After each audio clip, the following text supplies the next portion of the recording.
Force and the Force was with me. What a relief. My movie was actually good. Look, the Force had nothing to do with your movie being good, okay? It was just a matter of luck. What? How did you get here? Look, don't worry about it. I'm just tired of you. But you're just mad because your movie's gonna suck. Sorry about the mess.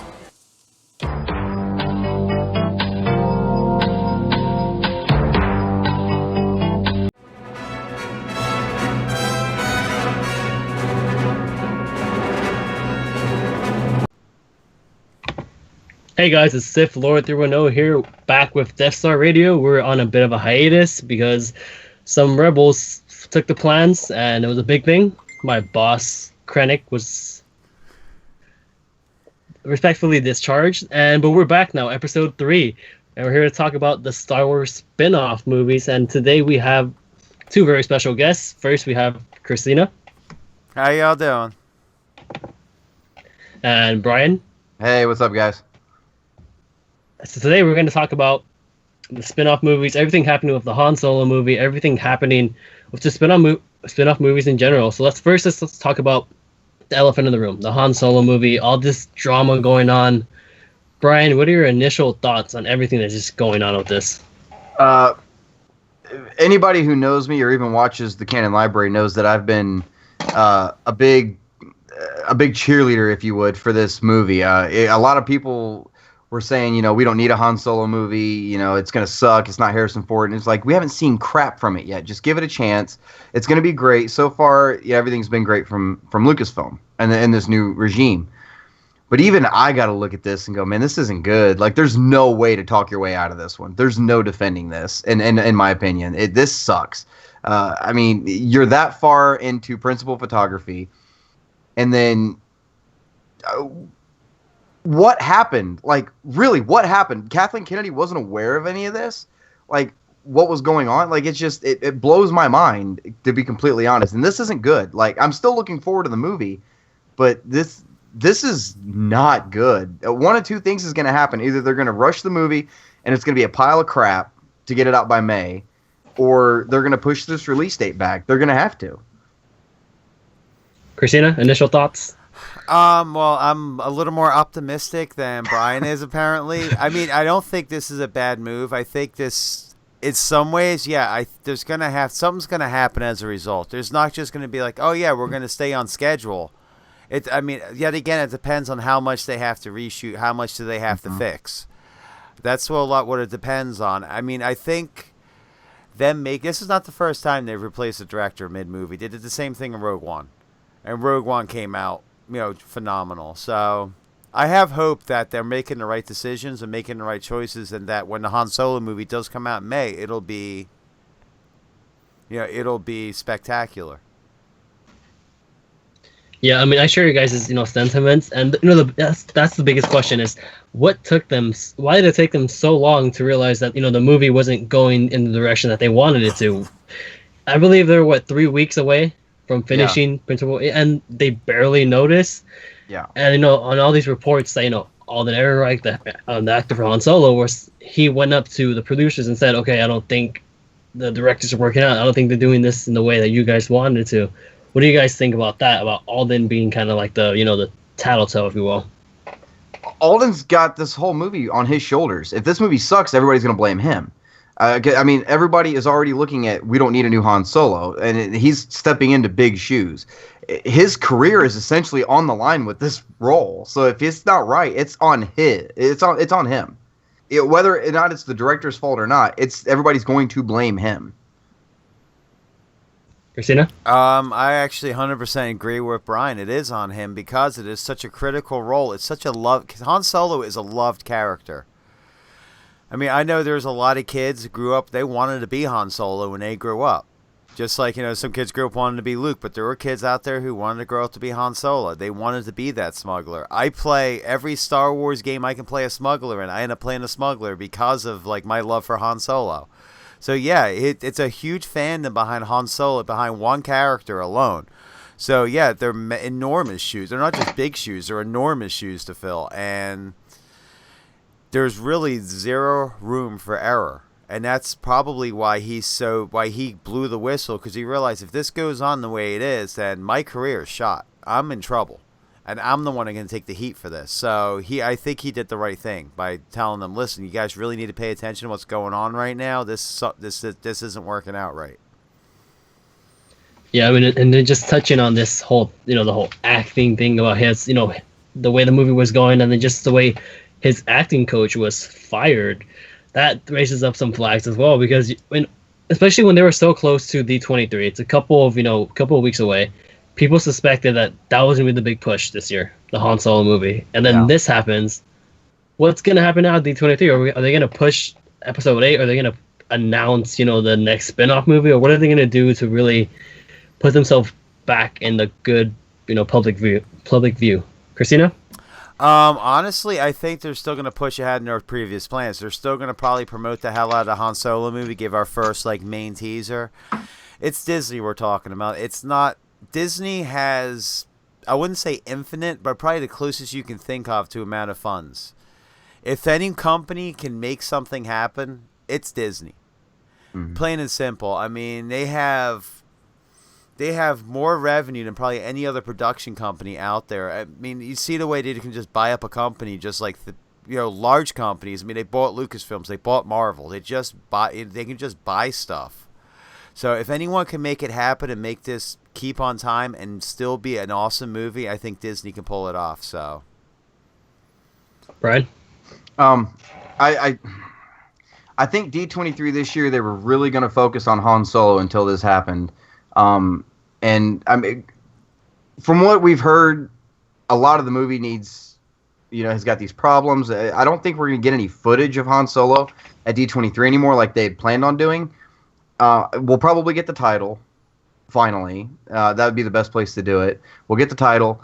And honestly, I don't think they were going to originally, but I think we're going to get the next spinoff announcement at D23. And the only reason I say that, I firmly believe the next spinoff movie is going to be Obi-Wan. I really do. I know a lot of people keep saying that, but I have this gut feeling, call it a disturbance in the force. I have this feeling that the next movie is going to be Obi-Wan Kenobi.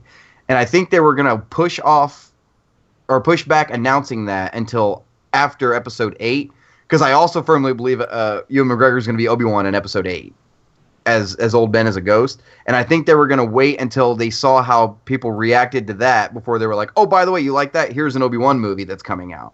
But now I think because of this Han Solo thing, they've kind of moved up their timetable, and I think they're gonna announce Obi-Wan as the next spinoff movie at D23. I could be completely wrong. I really could, but I mean that's just I see that happening.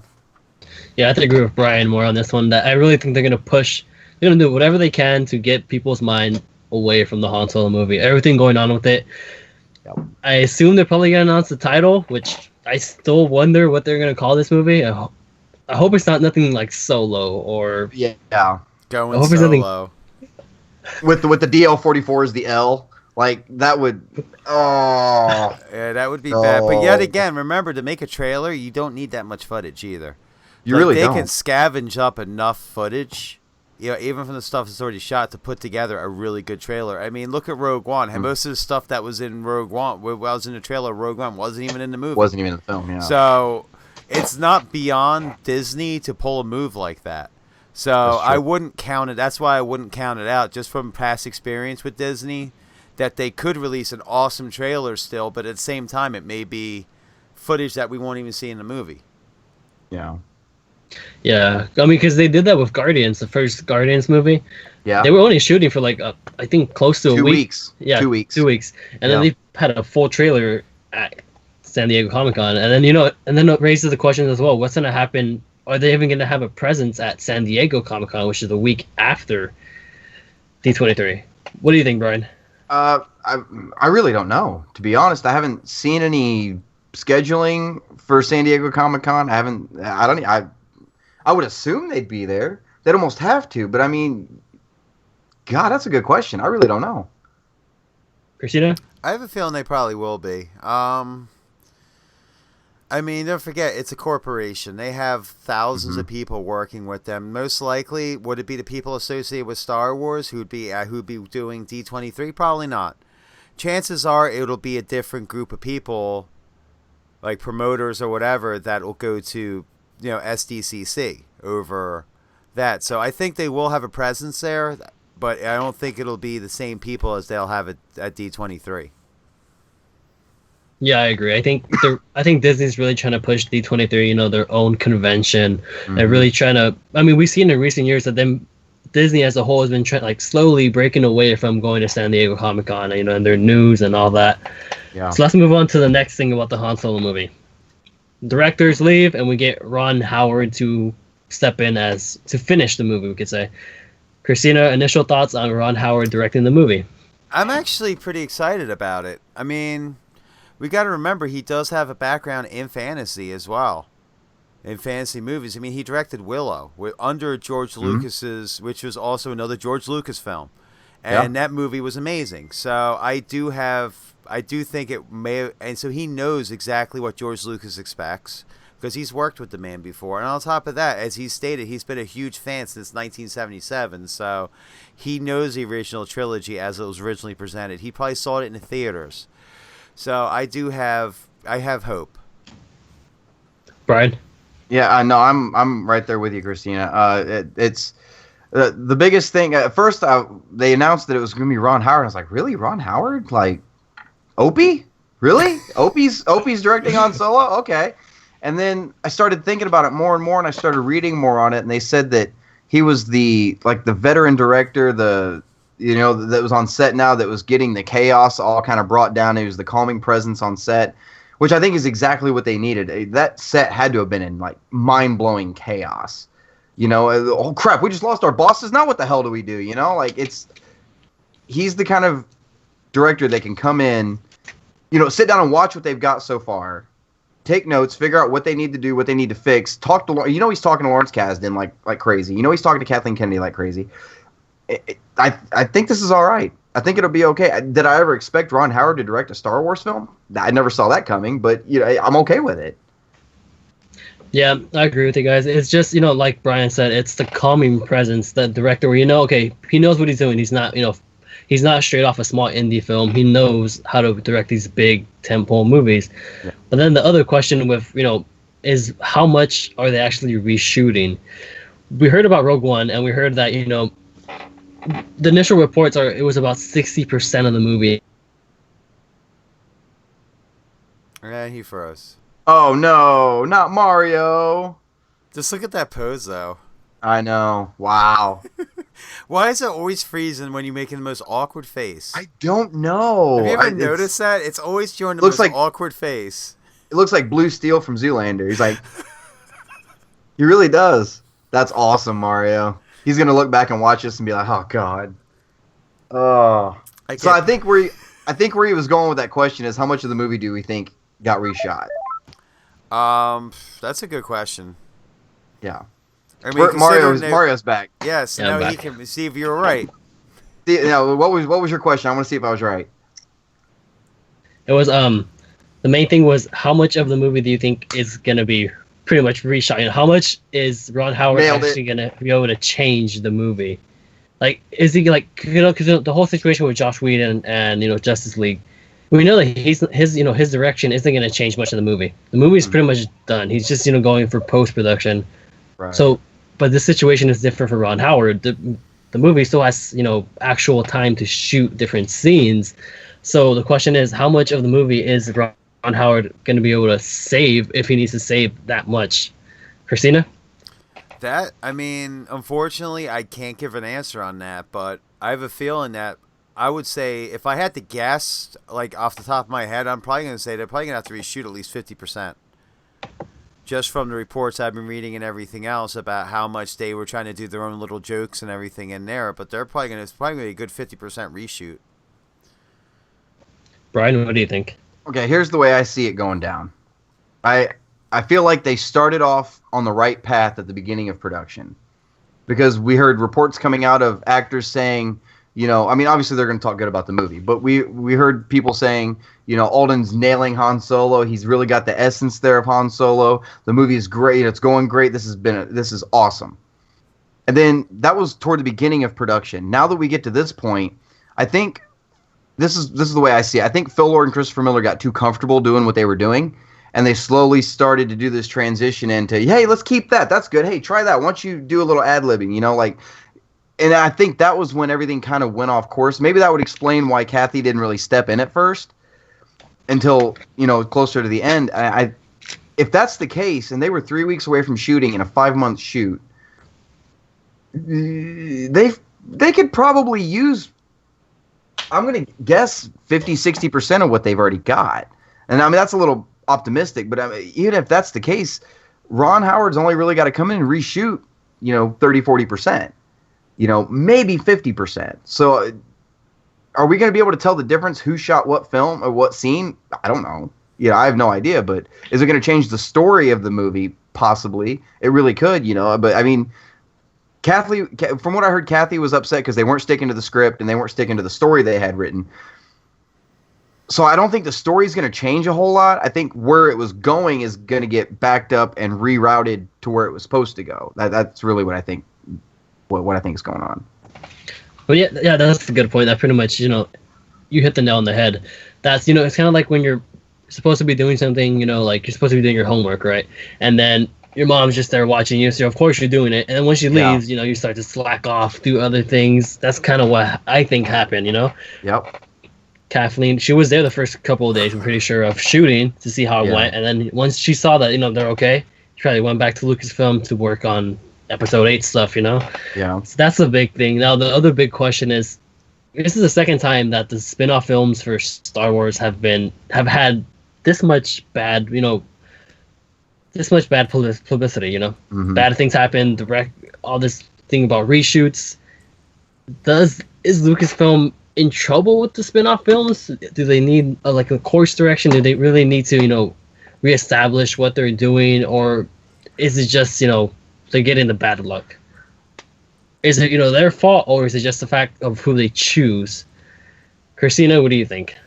I think a lot of the issues running into more than anything else is they're seem to be doing great casting choices. They're just pulling bad director choices. And that's something maybe they need to keep with a better vetting system and maybe spend a little more time trying to find the correct director to do the job based on the work they've already done. Because obviously we know that Lord and I'm having a brain fart. Miller, thank you. I know. I'm having a brain fart. I just got tongue work. But we all know Lord and Miller, their resume. I mean, just looking at the movies they've done in the past, it does not lead. Nothing close to it would be close to any kind of Star Wars movie, unless it'd be like the Follies of C-3PO. That's something that would be deliberately funny. It just they do comedies, they do more kids stuff. They don't do epic sci-fi. So it was a bad director choice from the start, just because that's not who these guys were. So I think they need to make sure in the future, the next director they bring on to do a spin-off movie needs to be someone who has background doing these type of movies. Yeah, I mean, I agree with you. Because, Phil Lord and Chris Miller, those directors, they have a distinct style in their movies. With, 22 Jump Street, 21 Jump Street, the Lego movie, you could tell it's one of their movies. Same thing with Edgar Wright, he has a distinct, twist on his films, Tarantino.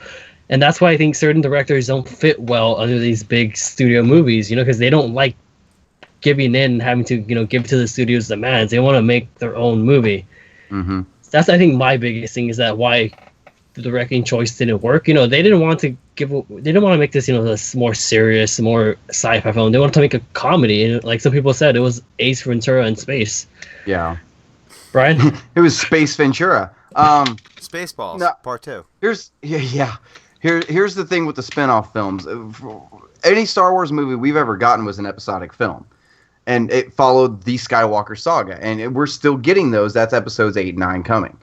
These spin-off films is a new breed of Star Wars film. And I think they're still working on perfecting how to tell a story that doesn't have a Skywalker in it.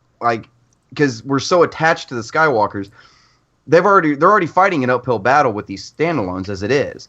So I don't think it's a problem with the standalones. I think it's just them trying to figure out the best formula to do that and to tell one self-contained story instead of telling an episode in a saga. With that being said, they need to pull their heads out of their butts and figure this crap out, because apparently after episode 9, they're going to take a break from the episodic films and they're going to focus more on standalone films and TV. If we're going to have like a 7-year period where we're just getting 7 standalone films, they need to figure this crap out. They need to get it quick. Otherwise, this franchise is going to go downhill before you even get to episode 10. Yeah, and I mean, this isn't the first time. Rogue One wasn't the first time either. We know the whole thing with Josh Trank and the supposedly Boba Fett movie. He got kicked. I mean, I think that's a different reason because, Fan Force Stick.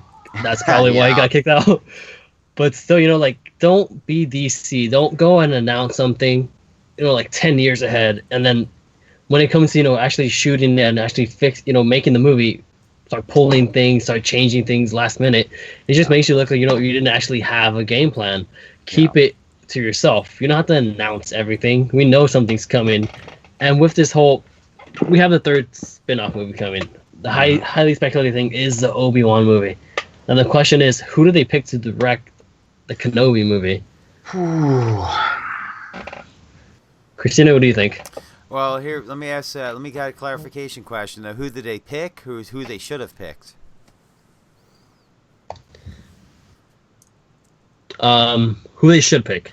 Who they should pick. I gotta think about that one for a second, to be honest. Yeah, so do I. That's holy crap. Yeah. Well, it would depend.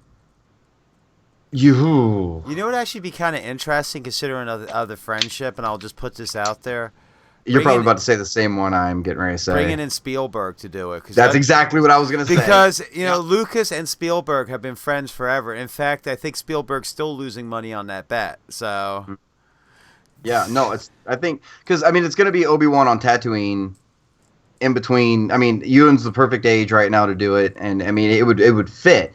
And, people lost their minds when they saw Ben pop up in Rebels, and people want old Ben. And I think, because according to if you look at the comics, when they did that, Obi-Wan trilogy set in the Star Wars comic, it was kind of telling a little bit of what was going on.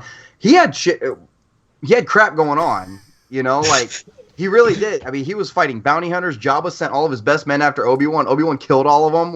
He was doing stuff on Tatooine. He wasn't just watching some kid grow up, and Spielberg could, if he doesn't pull a Crystal Skull, and actually does something decent, he could do a great Obi-Wan movie.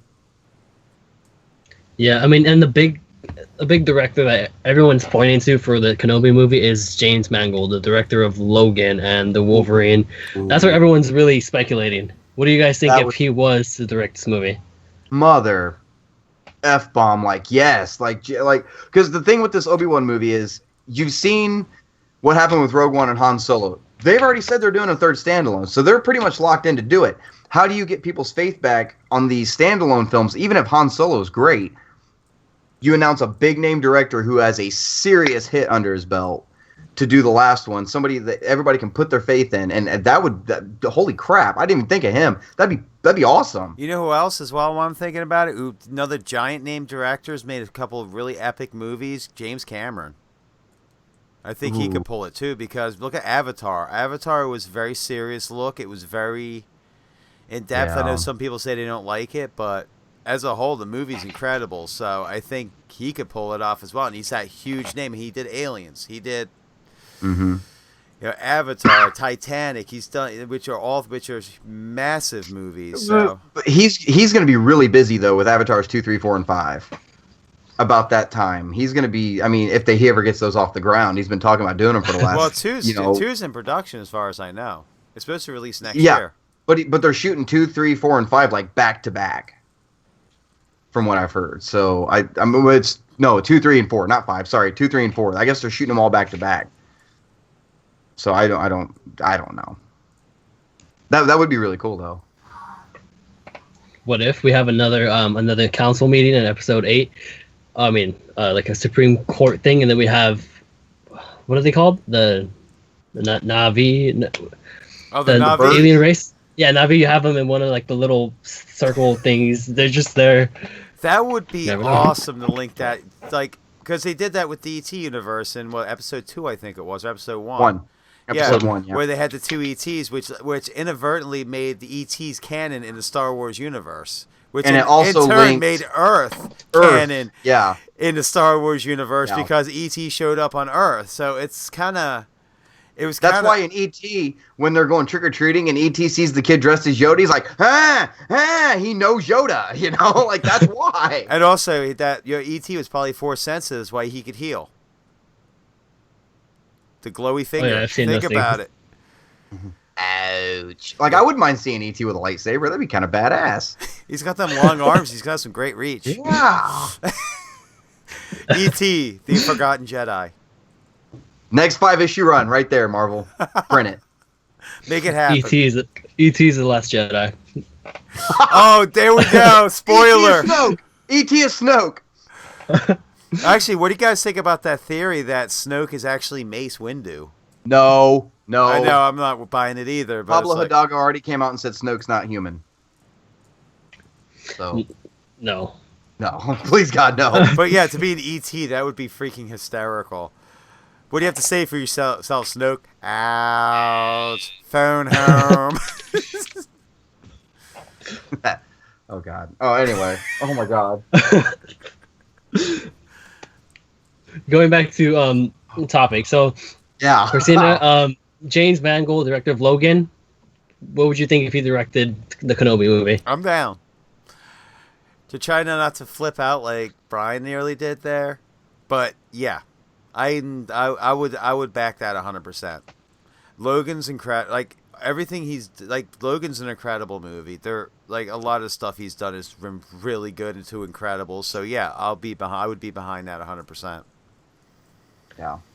Yeah, and then just the way Logan, the story of Logan is kind of what people want for the Kenobi movie. You know, this person who hasn't been in the game for a while and has to come back to do something or save someone, and then the story kind of fits what we want. But then with the Kenobi movie, if it gets announced, do we get let's just say D23, right? Do we get the director announced the same day, and do we get the title, or do we just get, hey, Kenobi movie is coming out in 2020?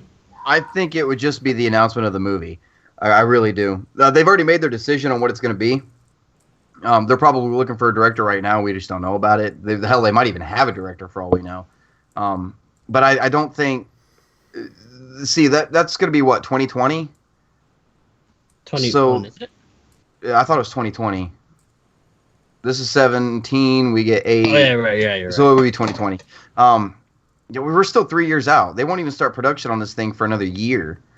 So I mean, yeah, they'll probably just come. Ewan McGregor will probably be there saying, "Hey guys, hello there, I'm back." And that'll be it. I honestly think that'll be enough to make anybody in that auditorium crap their pants. All right, Christina? and I actually fully agree with Brian there. I think, yeah. I don't think they're going to go too much into it. I mean, we still don't, like the Han Solo movie's releasing next year. We still don't even have a title for it yet. And we know this movie's been in production for a little bit. So Year and a half. Yeah, it's something that Disney's been really good at doing. It's like, hey, you know something? We're going to wait. Oh, God. Everyone be quiet. But it's something that everyone is, something they're really good at doing is keeping us, like, guessing what it is. Yeah. I'm trying to guess why you guys should switch places on me. You guys are screwing with me. Well, okay, stop it. What the heck? Hi, there's Chris. Yes, I'm here. I'm sorry, everybody. What am I here for? Is this still Death Star Radio? Yes. Yeah. Thank God I didn't miss it. For the last 2 minutes, anyway. No, I feel like a complete ass. Are we recording? Yes. Yeah. Then I'll save it for after the recording. Hi, everybody. Welcome. Oh, wow. All right. Well, what was this topic we were on? We were just talking about the possibility of James Mangold, director of Logan, directing the Kenobi spin-off movie. It's just breaking news? Or is this, like... No, speculation. Speculation. I like the idea because I really liked Logan, but that sounds a little dark for a Star Wars movie. Granted, Kenobi being in isolation, I think that probably be a good fit, but I'd still want to see a little bit more action in a Star Wars movie than I think we really got out of the Logan movie. Logan was a lot more driven by emotion, and if that's his style of directing, I'd still want to see like. I know Kenobi's winding down from his prime, settling into being the old hermit, but I still want to see him whoop up on a couple like Tusken Raiders or something. Yes, I didn't. I was politically correct, and I didn't call them sand people. So you just screw it up there. I don't care. The other ones we were talking about, I our hate perspectives as well. Just get your opinions on these. Was Steven Spielberg? Spielberg would be my top choice for any Star Wars movie, only because he was George Lucas's top choice from like day one. Mm-hmm. And we know Spielberg knows how to do science fiction and fantasy. As of late, he's been a little bit off his out there with his choices, but E.T., Close Encounters of the Third Kind, hell, even Minority Report. The guy knows what he's doing with Jaws. He knows what he's doing with sci-fi and fantasy. Also, the other one we had was James Cameron. If we went back to the days of Cameron doing Aliens and the Abyss, absolutely. Mm-hmm. If we're talking about Titanic and Avatar, no thank you. It'd be the first Star Wars movie I fall asleep in. Speaking on E.T., we had this theory that E.T. is Snoke. What do you think? It's definitely a new one. Although I don't believe he's Snoke, I definitely think E.T. in the movie E.T. was a Jedi. So what do you think about if they make a spin-off movie calling E.T. the Forgotten Jedi? We have an E.T. spin-off movie. It's called E.T. No, it's talking about E.T. the Fallen Jedi. E.T. won. E.T. won. E.T. Origins. There we go. Yes. Is Ryan Reynolds going to play a bad Deadpool in that? Yes. Oh man. No, I fully subscribe to the idea since we're playing with canon and everything that E.T. is a Jedi, and I think I dare to believe that Spielberg probably meant it that way when he created E.T. But think about E.T. wielding a Snoke. lightsaber. How cool would that be? I remember we had to wait for the prequels to turn around and see Yoda wield a lightsaber. So, and E.T. was played by a decrepit old woman in the movie. So, I guess we could CGI Yoda E.T. up. Then again, maybe his finger is a lightsaber. That's why it glowed. Sucks if you actually activate a pick in your nose, right? It's like Lady Deathstrike. It's like Lady Deathstrike with lightsaber blades coming out of his like. There you go. Yeah. I mean, don't count out E.T. from being a masterful jumping around and stuff. We saw Sheep Palpatine. It's an old frail man. He did that 720 fidget spinner flip. Yeah. Yeah. Oh, he had to say fidget spinner. But you show him the footage of last night's Fourth Wall? Now, you got to get, well, first off, thankfully for CGI, but you got to give it to Ian McDiarmid because, I mean, when he played Palpatine in 1983 for Return of the Jedi, he wasn't too much younger than me. Yeah. He was around my age. And he didn't do anything except for go like this for the lightning. And then, 20 years later, when he's a senior citizen, is when they have him flipping around with a lightsaber and battling like Samuel L. Jackson. Gotta give the man credit. And CGI credit. Yeah. Yeah, Chris, but just to get your opinion on the other topics that we talked about, we mainly talked about everything going on with the Han Solo movie. What do you think out of everything you've heard, what are your initial thoughts on everything going on with the Han Solo movie? Well, this one hits kind of close to home to me with the Lords of Miller. Look, I never thought Lords of Miller were the right directors for the movie. I mean, you got the guys who did the Lego movie. They're great comedians, but Star Wars isn't a comedy. It's got comedy elements, but it's not a comedy. It never was. And especially with a character like Han Solo, who's supposed to be world weary and sarcastic, and it doesn't seem like it would fit to me. However, Eisenreich.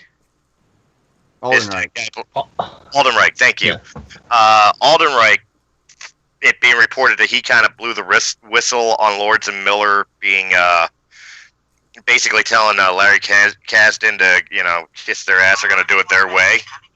That to me that's unprofessional. Yeah, that's completely unprofessional. Why it hits close to home to me is, as Christina talked about last night, I know I've been as a musician, I've been as a pro wrestler. Even if you don't like the directions that you're being given by your promoter, your manager, your people you're working for at that time, you do it. As a performer, you do it. You don't throw people under the bus and screw up production. You know what I mean? And that was just completely unprofessional, which probably shows his inexperience to begin with. I'm absolutely fine with Ron Howard being the director. I'm kind of like leafing through all that I know about Han Solo.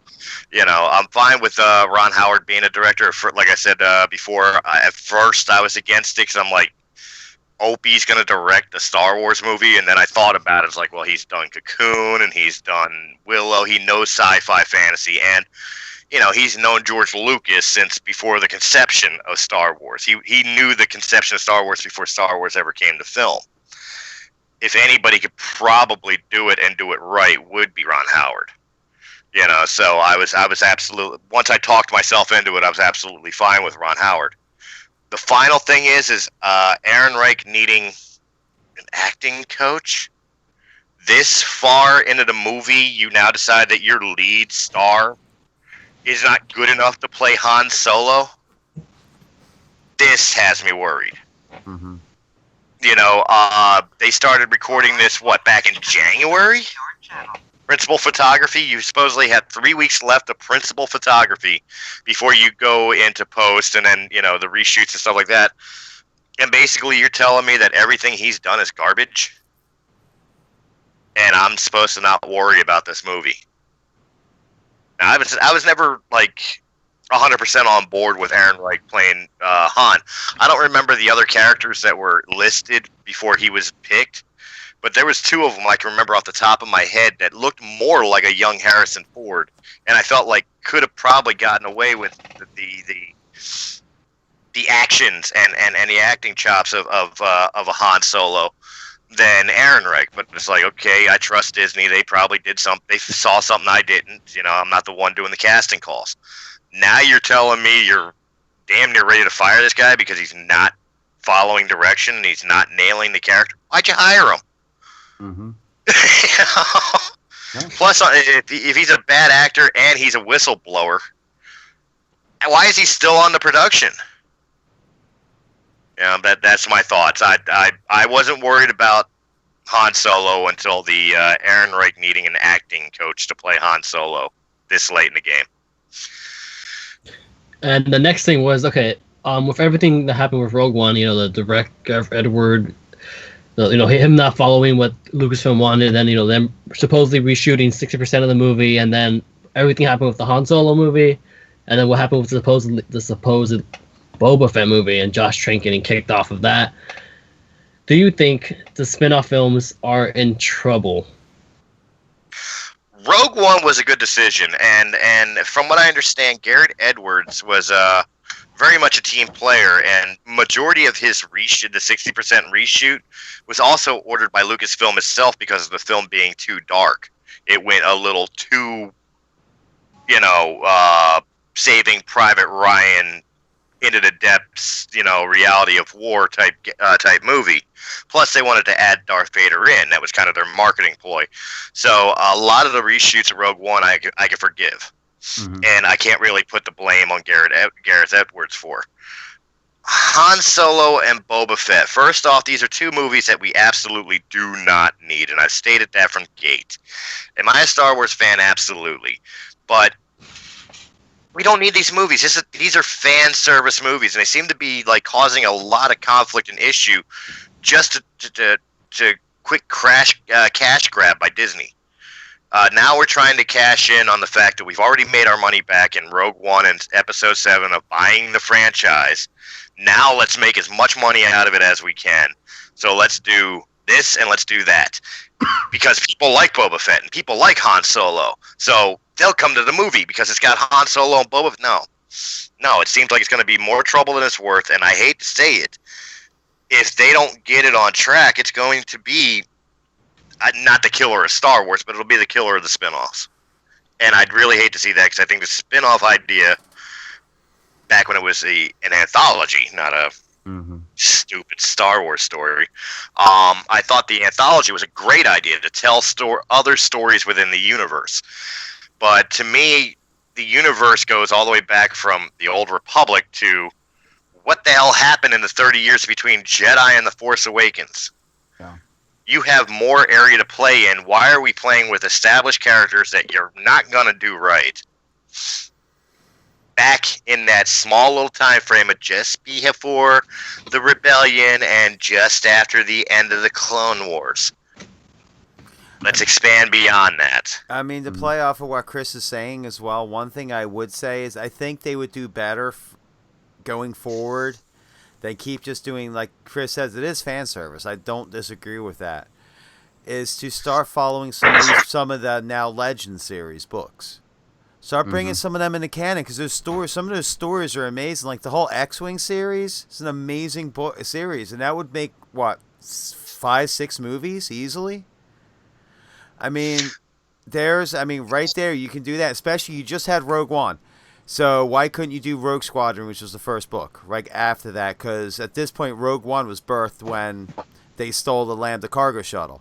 So why couldn't you, after that point, now have Rogue Squadron? Then you would have, what was it, Wedge's Gambit?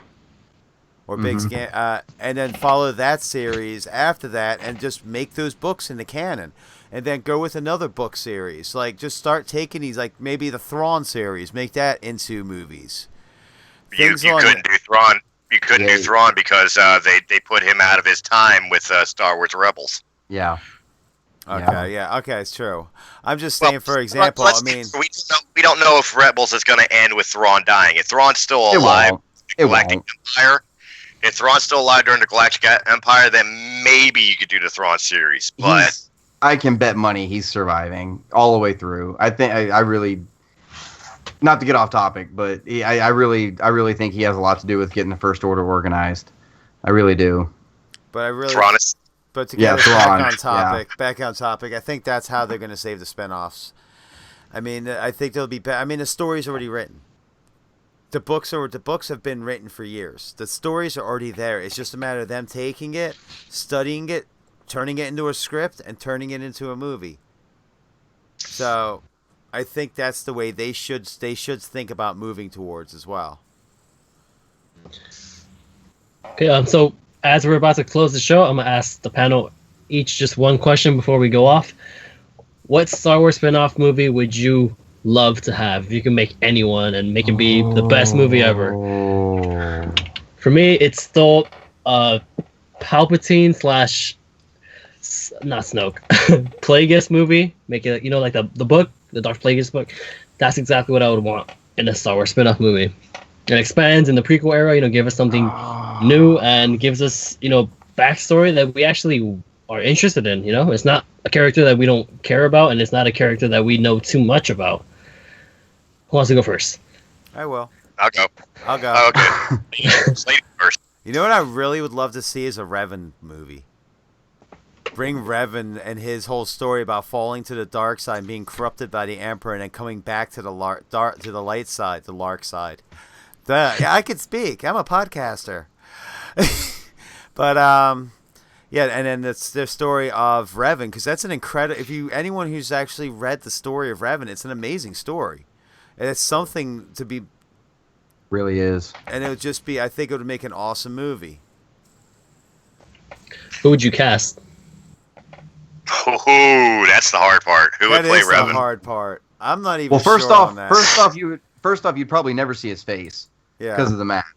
So I mean, Well, it depends if you're following the Knights of the Old Republic series. that's true. Boy, that's a tough one. Yeah, Just for Knights, though.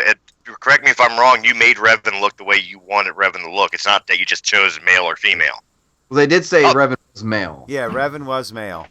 Male Revan is canon, or what True. was? It's canon. Legends canon. There we go. Yeah. Yeah, it's Legends canon, but the thing is that with Revan not being canon in the current canon, You could make Disney Revan a timeline, woman. they could make Revan a woman. Why couldn't you? Yeah. They really could. I agree. If the name Revan even exists in the Disney Star Wars canon, it's a legend. So, who's to say the legend wasn't about a woman in armor? Yeah. This That's is true. true. I mean, it's just I wouldn't know who to cast for. I can't even think about that. I just think a Revan movie would be just insane. Revan is Phasma. Revan is not Phasma. Here it is. It'll trend right there. All over the internet, right there. You heard it from me. Revan is Phasma. Oh God, here we go.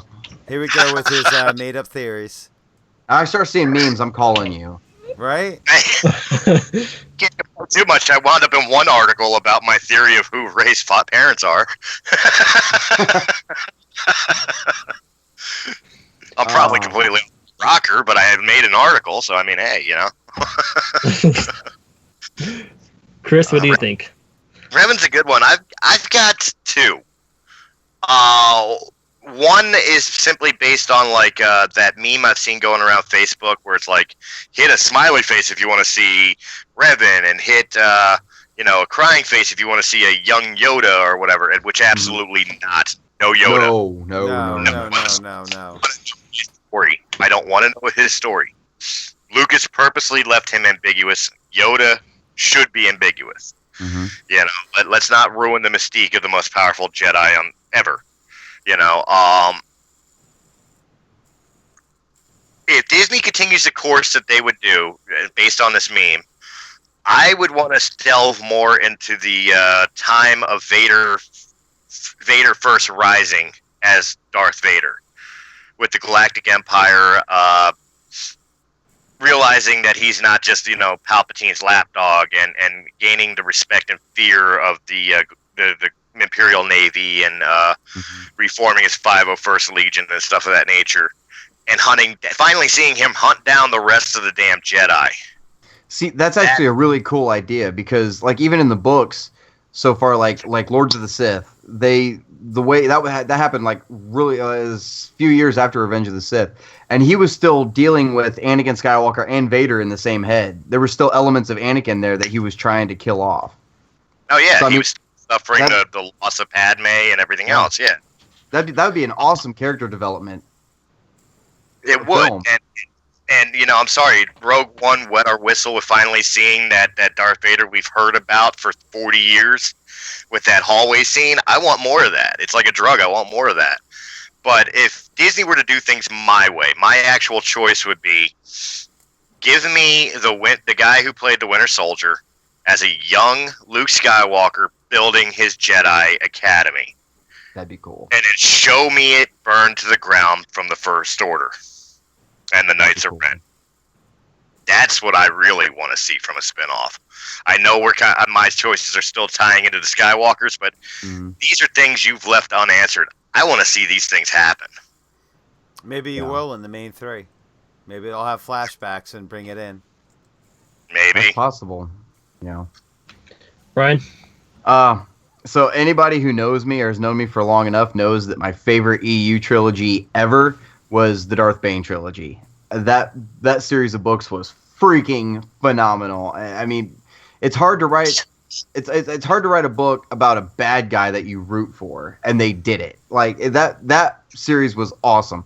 And I mean, you could kill two birds with one stone. You could do a Bane movie, make me happy, and give me Old Republic, make me happy. Like, I mean, this guy, it was Old Republic, and it ties a lot into the Revan thing also, because he learned a lot from the Revan holocron. And I mean, because then not only would you get an army of Jedi and an army of Sith in the same movie, but then you would see them clashing, and then you would see both armies get just like obliterated by the thought bomb, and then you would see him instigate the rule of two, and you could make a trilogy out of it, one for each book. Like, do it, do it. And you'd also finally see pure blood Sith as well.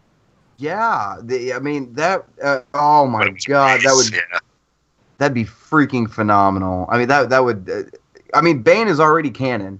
The character Bane is already. I was about to say that at the end of the Clone Wars, yeah. Right, but the stories themselves aren't, as far as we know.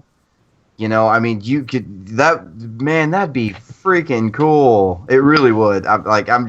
My mouth is watering just thinking about it. Oh my God. Okay, but yeah, that's my pick. For you guys watching, make sure you guys comment below and tell us what Star Wars spin-off movie you guys would like. Make sure you guys comment, let us know. Would you guys want to see a Yoda movie with him with a full head of hair, picking up chicks? Or Twi'leks, if you want? Tell us. Make sure you guys tell us. Back to my crib you will go. I can see it now. Oh my God. Yoda in college is what we want to see. Why did I just see Yoda in a toga and scenes an animal? Why backwards am I speaking now? Good stuff this is, huh? Doing cake stands. I think drunk Yoda would be hysterical in general to see. Wait, okay, you guys seen Tommy Boy?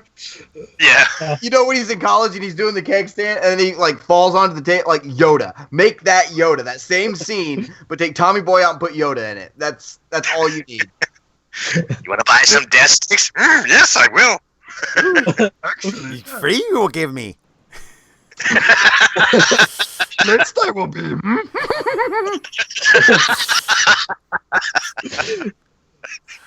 Oh, we have too much fun. Yeah, we do. Unfortunately, roll this up, you will. Unfortunately, if Lucasfilm is watching this, somebody's sitting there saying, "You know what? That's a great idea." We want credit. We're not asking for money. Just let us go to Skywalker. All we want to go is go to Skywalker Ranch, please. Just let us see the sights and see. I get a private viewing. And let me pick one thing to bring home. That's all. That's all I want. Yes. Just not the giant Darth Vader. You're not going to be allowed to take it. I want the R2. That's what I want, damn it. I want the Millennium Falcon. I want the Millennium Falcon model they have. Oh, yeah. That looked really good hanging from my ceiling. But the $400,000 one that was sitting in George Lucas's office? Yes. Upside down? He's got it upside down. I only know that because of fanboys. Oh, yeah. I'd be perfectly happy with a thermal detonator, to be honest. Somebody come out with a thermal detonator, I'll be happy. Yes. I don't know. I'd probably want a hero lightsaber hilt, an authentic hero lightsaber hilt. Or I'll take Han Solo's DL-44. That would be acceptable as well. Yeah, that would be all right. Yeah, because they designed a whole bunch of them that you never really saw on film. You know, you watched the behind the scenes of Episode 1. They let Ewan McGregor choose from 4 or 5 different ones to choose the one he used. I'll take one of the rejects. I'll take a replica. I'll take a Lucasfilm certified, built by Lucasfilm's replicas. I will be perfectly happy with that.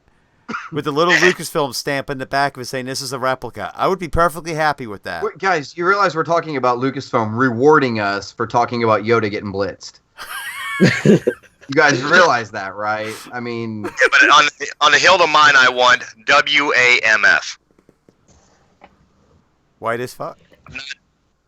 White ass motherfucker.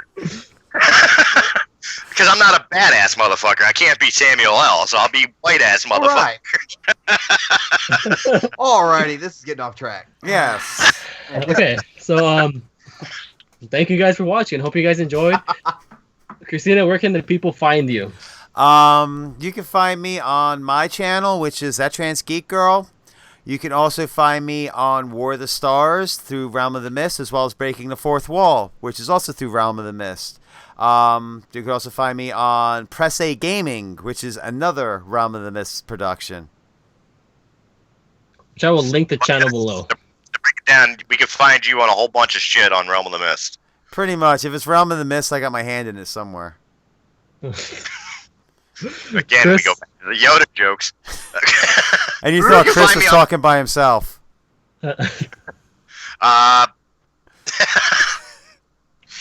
You can find me on realmofthemist.com. I host Breaking the Fourth Wall. You find me on radiocastfm.com, where I do Monday DJing for a show called Raise the Underground. Find me on Twitter. Find me on YouTube. Find me on Facebook. Find me on Twitch TV. Just search Wild. You'll find me. Brian? You guys can find me on Breaking the Fourth Wall. You can find me on War of the Stars. You can find me at the Star Wars Canon Library. Make sure to check out the website, www.starwarscanonlibrary.com. That's really about it, actually. Oh, make sure to visit the Facebook page. I'm talking to you guys. Make sure to visit it and make sure to hit that thumbs up button. I'd really appreciate it. And hopefully, if things go our way, we'll hopefully be at Skywalker Ranch picking out a few props for ourselves. But most likely not. So thank you guys for watching. Hope you guys enjoyed. Make sure you Yoda's guys. Wait, what Yes. did you say? Yoda's jockstrap? Keg can, not Yoda's strap. But thank you guys for watching. Big I am. Oh, my God. Jockstrap I need. Limping for stepping on my dick I am. Kane, you're Mario, cut it. Thank you guys for watching. Make sure you guys like and subscribe. And as always, may the force be with you. May the force be with Oh. you always.